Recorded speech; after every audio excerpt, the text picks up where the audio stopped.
Theresa Payton is Chief Executive of Fortalice Solutions, a company that specializes in this cybersecurity business. Pay or not to pay? That is the malware ransomware question. Where do you stand? It's always my goal to help organizations not have to pay, because you have no idea where this money's going to go. And even if you do pay, the dirty little secret is you don't always get the right key or get the keys that you need, and the data isn't automatically restored. So you don't always get what you pay for, and you don't want to negotiate with criminals. And yet, if you don't, you could be in a worse position, particularly if you haven't done your homework and got the necessary backups and et cetera, et cetera, et cetera. Yeah, this is a very challenging situation, and I don't judge anybody who gets stuck in this position where they have to pay. It's a very tough decision to make. But there's a couple of things that the post office could be thinking about now. So, for example, that data that was stolen, was it encrypted? Did they strip away the more sensitive information? So maybe the data, if it's encrypted, it could be rendered useless unless the criminals actually have the right de-encryption key. So there's some questions they have to ask themselves about what data was taken, how sensitive is it, and if they dump it, maybe we ask the world to forgive us because we don't want to pay. Is there a difference between the situation you've just postulated, which is we've got your data and we're going to release it, versus we've got your company by the short and curlies and you can't operate until we give you the key? In the first, you know, you're going to be embarrassed. In the second, you're paralyzed.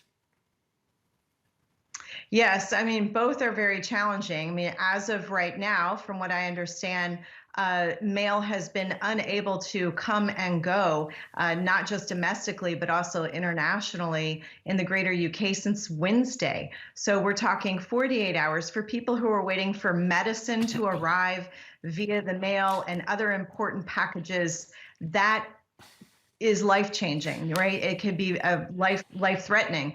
And so there is a slight difference. In the end, you're still paying criminals who there's no guarantee they won't come back. And then the last thing is, you know, how do we get the post office back up and running as quickly as possible?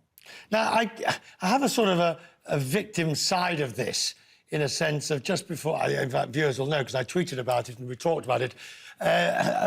Late last year, my email server provider, Rackspace, they were hit by ransomware and it caused huge amounts. Now, I don't know, because I haven't been in touch with them, whether they paid the ransom or not. I don't know how difficult it was to get things up and running, but they're still only getting certain things up and running.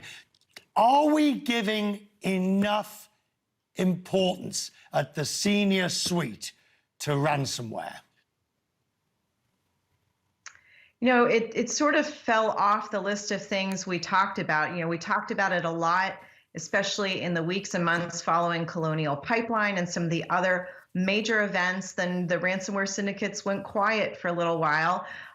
This is one of the larger, more sensational targets they've gone after. By the way, Lockbit is denying that they did this, but what's interesting is the ransom notes that have been produced go to URLs that are, you know, website links that are previously associated with Lockbit. So it'll be interesting to figure out who's really behind this. But we really do need to have a conversation in the executive suite about this. For starters, just assume you will be a victim of a ransomware event. You need the right response playbook. Ask yourself, will all of our data be encrypted? So if they steal the data from us, will we have encrypted it at a level high enough that if they take the data, they won't actually be able to use it? It's like giving somebody, you know, a box that's a nested box that's locked up so tight, they'll never be able to get into it. So there's a lot of different strategies that can be deployed. But first, everyone has to assume one day you could be a victim of a ransomware syndicate. You have to have a plan and think to yourself, what are our manual processes that we're going to have to enact? How long will we be inoperative? And what will we do? Will we pay the ransom or not pay the ransom? And where will the money come from? So those are all things that need to be discussed. And hopefully other organizations will look at this incident and not think, well, it stinks to be them. It didn't happen to me. It could happen to you. So take some lessons from this. This is excellent guidance. Do we have any numbers on how many ransomwares are paid and how many are not? It's an inelegant math problem at best, Richard, because many victims pay and don't talk about it. Yeah. And so we only know about the dollars that have been disclosed to law enforcement authorities around the world, but estimates